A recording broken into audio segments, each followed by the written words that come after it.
Coucou tout le monde, j'espère que vous allez bien. Donc on repart pour une semaine en mode cocooning. Donc on est lundi 9 juillet et il est 21h53. Donc je vais seulement me poser là maintenant pour reprendre ma LC.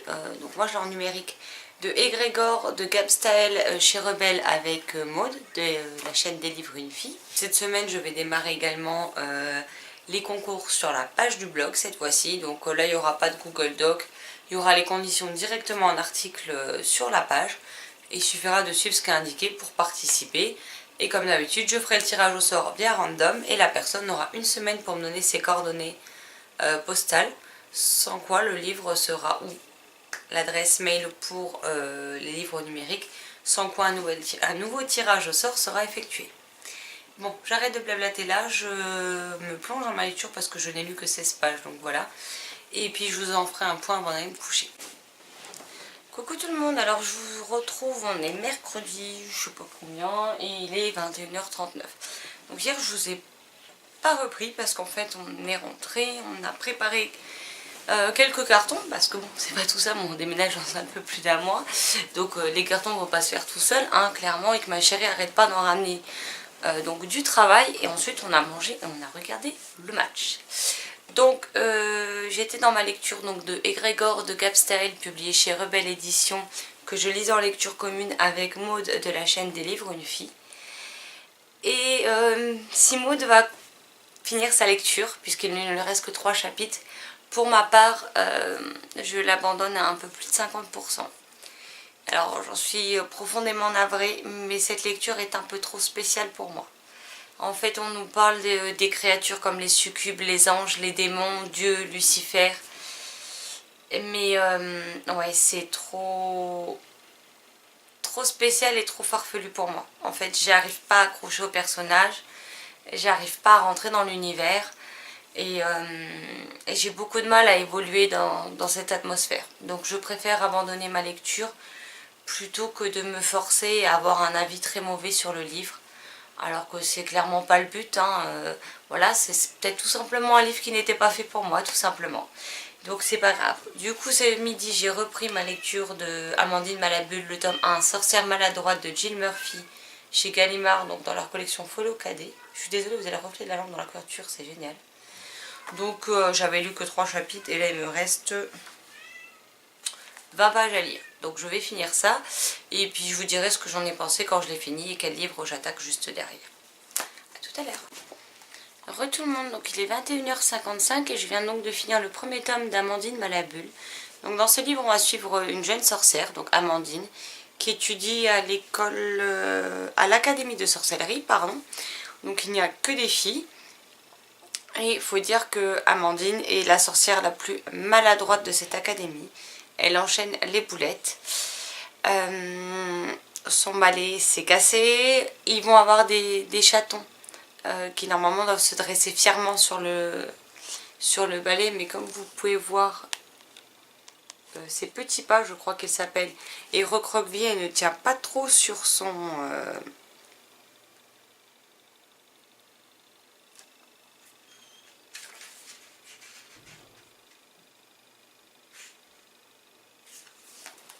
et ne tient pas vraiment sur le balai. En tout cas, c'est toute une succession d'événements qui lui attirent beaucoup de problèmes de par la directrice et l'une des professeurs de l'école. Et sa place au sein de l'académie est plutôt menacée. Donc on va la suivre au travers de ses journées, de son apprentissage, des différentes gaffes qu'elle peut faire. Et je dois dire que j'ai beaucoup aimé cette lecture. Amandine est une jeune fille très attachante. Bon, maladroite, ça vous l'avez compris. Mais elle essaye toujours de s'améliorer, même si ce n'est pas toujours une franche réussite. Mais elle fait de son mieux, même si elle n'y arrive pas toujours. Elle tente et elle essaye d'améliorer les choses. Et ça, c'est quelque chose que j'ai beaucoup aimé chez Amandine. Donc je ne peux pas vous en dire trop non plus, parce que bon, voilà, il est très court, il fait une centaine de pages. Et voilà, le livre fait 122 pages, c'est quand même écrit très gros, il y a des illustrations, donc je voudrais pas trop vous spoiler. Moi en tout cas j'ai passé un agréable moment de lecture en compagnie de ce livre, donc à lire dès 8 ans. Donc je ne sais pas si on les trouve encore neufs, moi je les ai achetés d'occasion. Mais en tout cas c'est une série jeunesse que j'aime beaucoup et je suis contente d'avoir encore 4 autres tomes avec moi et il m'en manquera plus que 2 du coup, que je me procurerai très prochainement. Et donc là je vais donc lire un livre que j'ai acheté samedi dernier, donc qui est très court puisqu'il fait, je vous dis ça tout de suite, il fait 68 pages. Il y a beaucoup d'illustrations, donc parfois on a des illustrations comme ça, comme ceci, ou alors on a carrément des doubles pages, comme celle-ci. Et donc il s'agit de Les Minuscules de Roald Dahl, illustré par Patrick Benson, je ne sais pas comment on dit, toujours chez Gallimard dans la collection Folio Cadet, donc dans mes premiers romans. Donc celui-ci est dès 7 ans. Roald Dahl, c'est un auteur que moi je n'ai pas découvert étant jeune. Je ne sais pas, je suis passée outre. J'ai commencé à découvrir ces livres à la sortie du film Charlie et la chocolaterie, donc c'est pour vous dire, mais je ne les ai jamais lus. Donc j'ai trouvé celui-ci samedi dernier à 1 € dans un magasin d'occasion, donc je me suis jetée dessus et je me suis dit que ce serait une bonne mise en bouche pour découvrir cet auteur. Donc voilà, donc je vais me plonger dans ce livre et j'espère que je vais apprécier donc la plume de cet auteur tant aimé et reconnu en littérature jeunesse. Donc je vous reprends tout à l'heure quand je l'aurai lu pour vous dire ce que j'en ai pensé. Re tout le monde, alors je vous retrouve, il est 22h21 et je viens de finir à l'instant donc Les Minuscules de Roald Dahl. Donc je dois dire que c'est une histoire bien sympathique et je suis contente de l'avoir découverte et d'avoir enfin lu mon premier Roald Dahl avec juste 25 ans de retard, hein, mais il n'est jamais trop tard pour découvrir un auteur. Donc dans ce livre on va suivre Petit Louis qui vit avec sa mère dans une maison pas très loin d'une forêt. Alors sa mère lui interdit de se rendre dans la forêt pour la simple et bonne raison qu'il y a des créatures très méchantes et que dans la forêt interdite, tout le monde peut y rentrer mais on n'en ressort jamais. Bien entendu, il n'y aurait pas d'histoire si Petit Louis ne décidait pas de désobéir un jour à sa mère et de pénétrer dans cette forêt. Donc il va faire la rencontre en effet d'une créature abominable, féroce qui lui en veut. Mais également il va faire la rencontre des minuscules. Donc tout un peuple d'êtres minuscules, c'est le cas de le dire, qu'il va rencontrer et je vous laisserai découvrir ce qu'il en est. Est-ce qu'il va réussir à s'en sortir? Est-ce que les minuscules sont des êtres gentils ou au contraire sont des êtres méchants malgré leur petite taille? Ce sera à vous de le découvrir. Mais en tout cas c'était un petit conte... il disait un conte enchanteur, oui c'est ça, c'est un petit conte bien sympathique, plein de magie, de mignonnerie et j'ai passé un bon moment de lecture avec ce livre. Donc je pense que je verrai pour me procurer d'autres livres de cet auteur et ainsi rattraper un petit peu le retard que je peux avoir parce que de ce que j'ai vu, il y a quand même beaucoup de livres de cet auteur. Ah, sinon j'ai oublié de vous dire que tout à l'heure j'ai aussi j'ai vidé ma première bibliothèque, donc celle qui est là-bas que vous ne voyez pas. Et comment vous dire que j'ai 13 cartons pour une bibliothèque. Il y en a 7. Et là je crains le pire parce qu'encore il y a des cartons que là j'ai bien chargés qui du coup pèsent très lourd. Et je vais pas pouvoir tous les charger comme ça parce que sinon pour descendre les 2 étages qu'il y a ici et monter les 3 qu'il y a dans le prochain appartement, comment vous dire que je suis dans la merde et que ceux qui m'aideront aussi. Donc il va falloir que je fasse des cartons plus légers, mais ça me fait un peu peur sur la quantité de cartons qu'il va y avoir à la fin. À ce rythme-là, on va vite se retrouver à une centaine de cartons.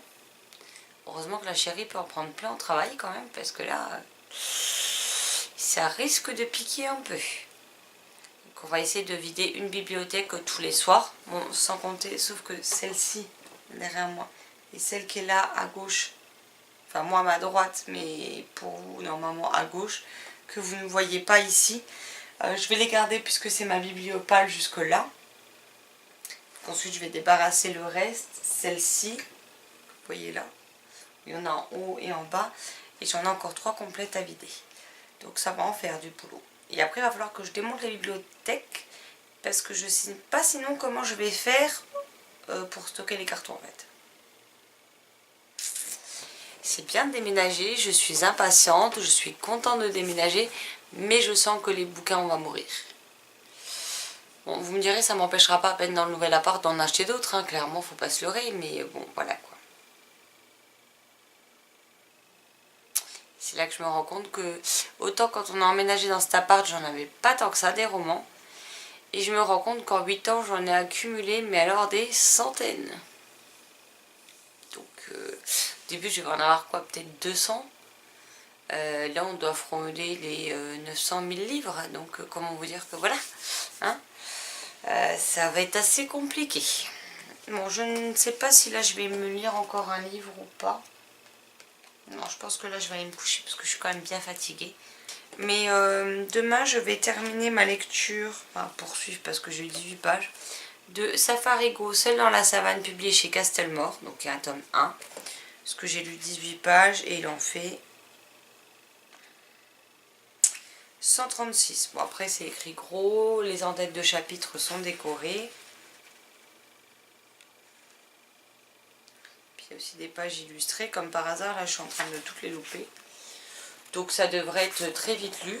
Mais en tout cas, je l'avais commencé, j'avais bien aimé, puis je l'avais mis de côté, donc j'ai hâte de me replonger dedans. Et puis comme ça me permet de déstocker un peu ma pile de livres, enfin ma palle, avec des romans courts jeunesse qui se lisent très vite. Et en lecture numérique, je vais probablement commencer. Alors je vous glisserai la couverture ici.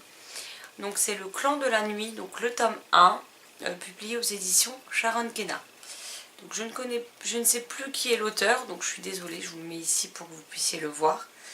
Mais en tout cas, ben voilà, il me tarde de me plonger dedans. Donc demain, je continue avec Safarigo. Et la prochaine lecture, ce sera donc Le Clan de la Nuit. J'espère que je l'apprécierai. Voilà pour ce soir. Donc là, il est pas tard, hein, il est 22h30. Oui, c'est ça. Mais comme vous pouvez le constater, je suis juste complètement lessivée. Donc je vais aller me pioter, ça me fera pas de mal pour une fois de me coucher avant minuit, hein, n'est-ce pas? Donc bah moi je vous retrouverai demain matin si j'ai le temps avant de partir travailler. Et sinon bah, on se retrouvera demain soir quand je serai rentrée du boulot. Donc à demain, bye bye. Hello tout le monde, donc je vous retrouve, on est dimanche 15 juillet, il est 15h40 et je vous reprends seulement maintenant. Parce que cette semaine on n'a pas arrêté de courir, donc entre ma chérie qui a ramené une tonne de cartons pour tout préparer, pour commencer à préparer le déménagement, le fait qu'on a fait beaucoup de cartons, puisque là, hormis les livres que vous voyez sur cette bibliothèque là, donc il y a les 2 rangées là, bah, il y en a 3 en plus, celle de tout en haut, et l'autre biblio qui est là, qui est la bibliopale, tout est en carton. Et là c'est tout, c'est mes carnets, c'est tout ce qu'il faut que j'emballe encore dans cette bibliothèque là. En face, les 4 bibliothèques sont collées les unes contre les autres, je vous montrerai ça plus tard. Avec les piles de carton qui montent quasiment jusqu'au plafond, donc comment vous dire qu'on n'a pas chômé. Il me reste encore plein de cartons à faire dans cette pièce, mais les bibliothèques là et celle qui est là, par là, ne partiront pas tout de suite. On les préparera la semaine du déménagement. Donc là je vais me poser avant le match, avant la finale de la Coupe du Monde, je vais me poser pour reprendre ma lecture donc du Clan de la Nuit, je crois que c'est, le tome 1 ça doit être Louve Blanche de... Je vous montre la couverture. C'est de J.A. Curtle, je ne sais pas comment ça se prononce, chez Sharon Kenna. Voilà, j'en suis à 19% comme vous avez pu voir. Et pour l'instant, j'aime beaucoup, donc j'ai hâte de me replonger dedans. Surtout qu'il n'est pas bien long, donc je vais essayer de me le finir. Enfin, je vais me le finir aujourd'hui. Donc avec Rosie, nous allons lire la 13 de Laetitia Colombani, ici au livre de poche. Et avec Marilyn Titoumamax, on va se lire le premier tome du Secret de l'Inventeur, donc Rébellion de Andrea Kremer chez Lumen. Donc voilà. Elle m'avait proposé plusieurs titres, et hormis un qui me fait pas envie pour le moment. Mais bon, on a décidé de se garder les autres de côté pour de futurs LC, donc on verra bien ce que ça donne. Là, il y a... Celui-ci fait 407 pages. Donc, je sais plus, je crois qu'on avait prévu un découpage, mais je m'en souviens déjà plus, donc ça commence bien. Et la tresse, il fait 238 pages, mais pour du poche, j'ai écrit assez aéré, assez gros. Donc je vais voir avec Rosie comment elle veut le découper. Je Je vais voir avec elle si on se fait une 50aine de pages par jour, si elle veut s'en faire un petit peu plus. Je vais voir tout ça avec les filles pour préparer mes LC pour demain. Donc voilà, bon sur ce je vous laisse là et je me plonge dans ma lecture.